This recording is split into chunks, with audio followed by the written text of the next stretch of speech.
Americans are expected to spend around $700 billion in holiday shopping this year, according to the National Retail Federation. Some 68% of people will give tech-related items as gifts. Among the top sellers are digital voice assistants, Amazon Echo, and Google Home, and the Nintendo Switch gaming console sold more than 10 million units this year. Dan Ackerman from CNET is here to talk about what trends to expect in 2018. All right, Dan, virtual reality, we've been hearing about this forever. Prices are going down, but the models don't seem to be moving out of stores or into online shipping lines. What's going on? At least anything other than the least expensive one. Sony sold a lot of their PlayStation VR headset, but they just dropped the price down to $199. And of course, it works with the PS4 game console you might already have. Why are they taking off, though? Because I think that it's an experiential thing that you can't read about online or see on TV. You have to go into a store or go to a friend's house to see it. It's almost like 3D TV. It's a transformative experience, but you can't describe it to someone. You have to try it out. So virtual reality experience requires some sort of journey in the real world. I like that. An in-person, kind of demo to go, okay, I need this, and then you have to figure out if you have room in your house for it, if you can afford it, if you have a computer for it.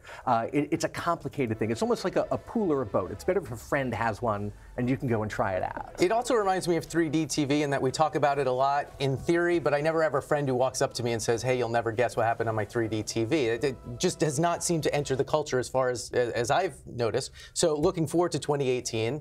Will that happen, and what are the devices that might make it happen? I think you're going to see it happen if and only if they make it easier to buy and easier to use. Right now, it's still very complicated. And what does it do? I think it's an experience that takes you. It does what 3D TV promised to do, but never really delivered on, which is to put you inside an experience. But it's not just games. I think that's why Facebook and Mark Zuckerberg spent $2 billion buying this company called Oculus, not for playing games, because they want to do real estate with it and healthcare with it, and they want to have industrial uses for it, for engineers, and they want to have people take college tours on it. Smart home technology becoming more prevalent. You call the Amazon Echo a Trojan horse. Now, are we the soon-to-be plundered city of Troy or the Greeks?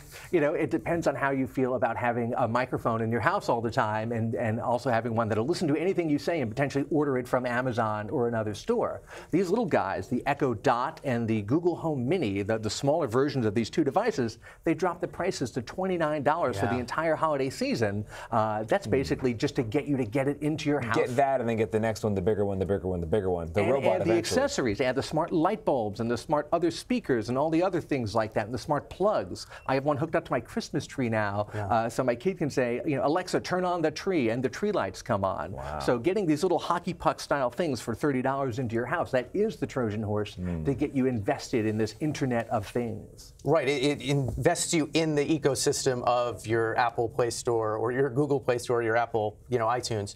In terms of it being a Trojan horse for privacy, though, are there any that are better actors than others?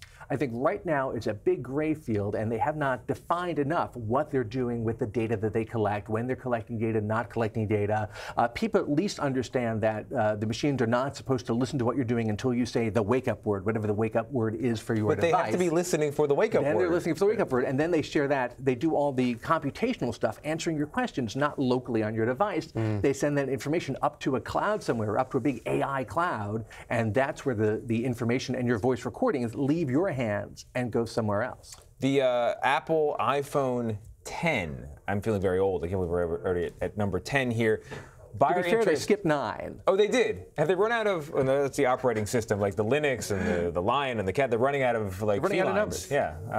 Anyway, the Bloomberg is saying that the phone is not selling so well because of a high price. What's Apple going to do to turn this around in 2018? Yeah, that's been really interesting. There were a couple of barriers, I think, for the iPhone 10. A lot of people still call it the iPhone X because they use the Roman numeral 10 there. Number one is that high price. $1,000 is a psychological barrier for people, even if the high-end phones before that, if you added the more storage and other stuff, could easily get up to very close to $1,000. The second is they created an air of scarcity around it by basically everyone said, you're not going to be able to get an iPhone 10. Maybe you'll have to wait till January. They're going to be sold out everywhere. It's going to come out later than the other phones. And that might have scared people off because, frankly, they were pretty easy to get from day one. While we're talking iPhones, I have my 6 here. And maybe it's psychological, but ever since the news came out that they were slowing down these older phones to preserve the battery, I feel like my son does something cute, here's pictured here, and I can't even get the camera app up fast enough to take a picture.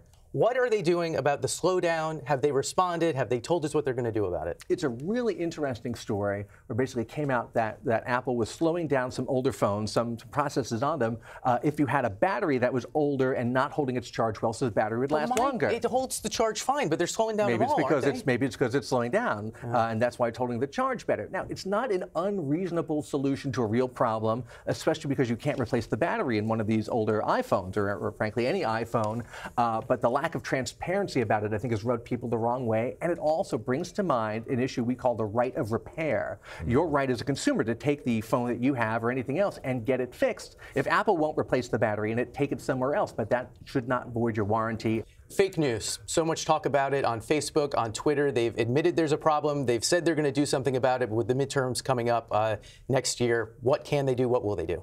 I think you're seeing a lot of the big social media companies finally realize they have to take some responsibility for the content that flows over them, and that includes what we call fake news, also includes harassment, extremist content, and they have to hire a lot more people who are already doing that and develop, in conjunction with that, smarter AI systems for identifying troublesome content and calling it out to you. Okay, and they feel they can draw that line. It's a hard line to draw. What is fake news? What is harassment? What is free speech? They would rather try to draw that line themselves and have it legislated for them. Dan Ackerman, CNET, thank you very much. Thank you.